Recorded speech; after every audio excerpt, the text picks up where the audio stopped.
These theme parks have world-class roller coasters. Some of them are loved by enthusiasts around the world, and few of them are considered elite by design standards alone. So why are some of them still struggling? Because in the theme park industry, being amazing doesn't always mean being successful. When people think of struggling theme parks, they usually picture parks with outdated rides or neglected midways. But that's not what we're talking about today. We're talking about parks that did almost everything right, and still ran into serious challenges. By the end of this video, you'll understand why great rides aren't enough, and why some incredible parks walk a much thinner line than most guests realize. Let's start with what these parks gets right. They have strong coaster lineups, respected manufacturers like B&M, Intamin, Mach or Vekoma, unique attractions you can find anywhere else, passionate fan bases willing to travel. Take Phantasialand in Germany. From an enthusiast perspective, it's one of the best designed theme parks in the world. Rides like Terran and Fly are globally respected, and the theming is elite. And yet, Phantasialand faces constant limitations, not because of quality, but because of space. Success in a theme park isn't just about what you build, it's about what you're able to sustain. Location is one of the most powerful forces in this industry. A park can be incredible, but if it's not near a major population center or tourism hub, growth becomes difficult. Look at Holiday World in Indiana. It's a fantastic park that has one of the world's best wooden coaster collections and an excellent reputation. But it's also very remote. Holiday World succeeds because it understands its limits. But imagine how much harder it would be if it tried to compete directly with destination giants. Now compare that to parks that do try to become destination parks without the location to support it. The rides may be incredible, but the geography doesn't care. Capacity is also something where many parks struggles. Some of the most loved coasters in the world move people very slowly.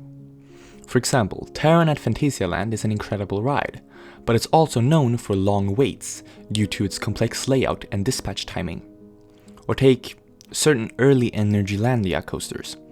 Energylandia built aggressively and gained massive attention, but some attractions initially suffered from capacity issues, creating guest experiences challenging during peak days.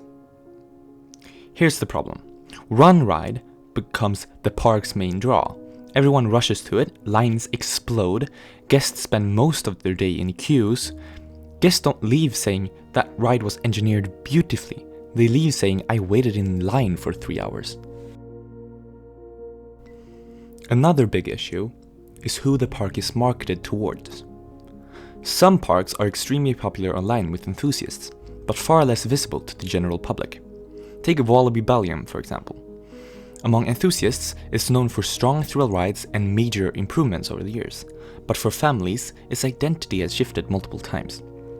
When a park doesn't clearly communicate what kind of experience it offers, casual visitors hesitate. Enthusiasts will research rides. Families usually won't. And a park can't survive on enthusiasts alone. Here's the uncomfortable truth. Elite rides are expensive, not just to build but to maintain.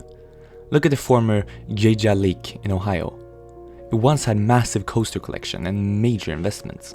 But rapid expansion, ownership changes, and operating costs eventually overwhelmed the park. Georgia Lake didn't fail because the rides were bad. It failed because the growth outpaced sustainability. That's a pattern seen again and again in this industry.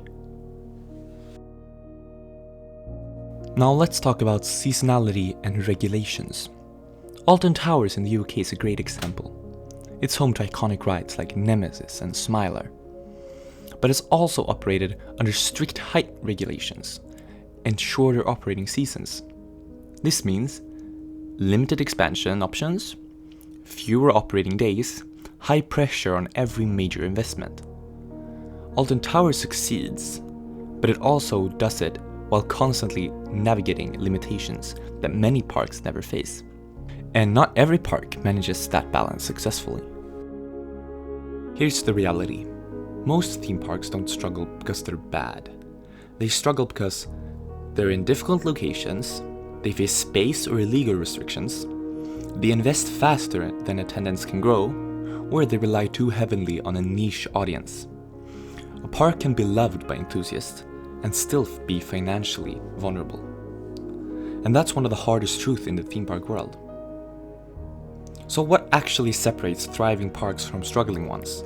It's not ride quality, it's not manufacturer choice, it's not even theming, it's strategy.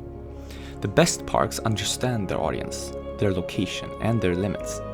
And sometimes the parks we admire the most are the ones taking the biggest risks just to stay relevant. So let me ask you, what matters more?